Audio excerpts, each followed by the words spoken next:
AP cabinet భేటీ ముగిసింది. ప్రస్తుతం మంత్రి పార్థసారథి కేబినెట్ నిర్ణయాలను వెల్లడిస్తున్నారు. లైవ్ లో చూద్దాం. ప్రాజెక్ట్స్ ముందుకు వెళ్తలేదని చెప్పేసి ఆ కంపెనీ వారే దాన్ని రద్దు చేసుకోవడానికి ముందుకు రావడం జరిగింది, అభ్యర్థించడం జరిగింది. దాన్ని మంత్రి మండలి ఆమోదించింది. అక్కడ ఏదో ఒరిస్సా ఆంధ్రప్రదేశ్ బార్డర్లో కొన్ని ఎస్టీ బార్డర్కి సంబంధించిన కొద్ది వివాదాలు ఉండటం మూలంగా ఆ ప్రాజెక్టు ముందుకు వెళ్ళటం లేదని చెప్పేసి అదానీ పవర్ వాళ్లే రద్దు చేయమని చెప్పేసి కోరటం జరిగింది. ఆ అభ్యర్థిని మంత్రిమండలి ఆమోదించిందని చెప్పేసి మనం చేస్తాం. ఒరిస్సా విజయనగరం బార్డర్స్లో ఎక్కడ మన రాష్ట్రంలోనే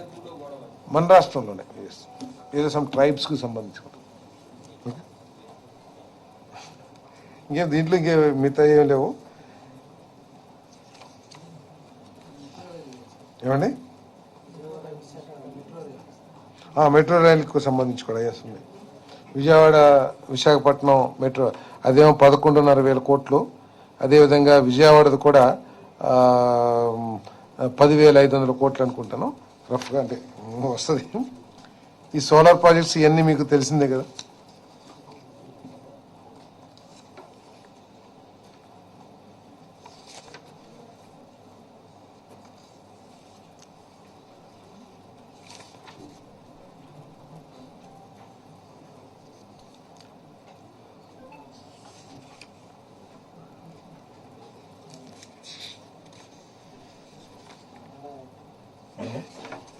లేదా చూడండి, మన మెట్రో రైల్వే ప్రాజెక్ట్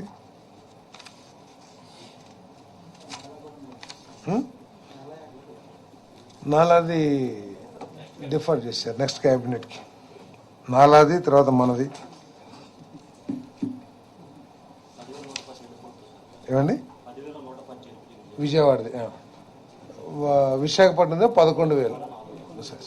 సో ఆ ప్రాజెక్టులు కూడా ఇమీడియట్గా తగు చర్యలు తీసుకుని టెండర్స్ పిలవటం కానివ్వండి, ఇమీడియట్గా యాక్షన్ తీసుకోమని చెప్పేసి కూడా చెప్పడం జరిగిందని చెప్పేసి మనం చేస్తాం. అదేవిధంగా మరి ఈ పొగాకు కొనుగోలు కేంద్రాలు కూడా ప్రభుత్వం ప్రారంభించిన విషయం తెలిసిందే. దాదాపు 2 కోట్లకి అంటే 20 మిలియన్ టన్స్ అనుకుంటాను, 20 మిలియన్ టన్స్ పొగాకును సేకరించాలని చెప్పేసి ప్రభుత్వం లక్ష్యంగా పెట్టుకుంది. దీనికి ఇంతకుముందు ఎంత తీసుకొస్తే అంత పొగాకుని కొనేవాళ్ళు. దాని మూలంగా ఏమిటంటే కొంతమంది రైతులకి అవకాశం లభించటం లేదనే ఉద్దేశంతో ఆ క్వాంటిటీని పర్ ఫార్మర్ ఇంత క్వాంటిటీ అని చెప్పేసి రెస్ట్రిక్ట్ చేయడం కూడా జరిగిందని చెప్పేసి మనం చేస్తాను.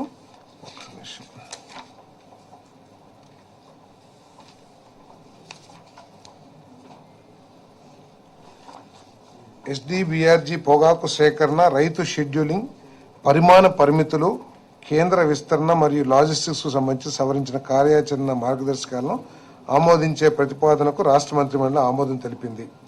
ప్రతి రైతుకు 20 క్వింటల్స్ పరిమితిగా నిర్ణయించడం జరిగింది.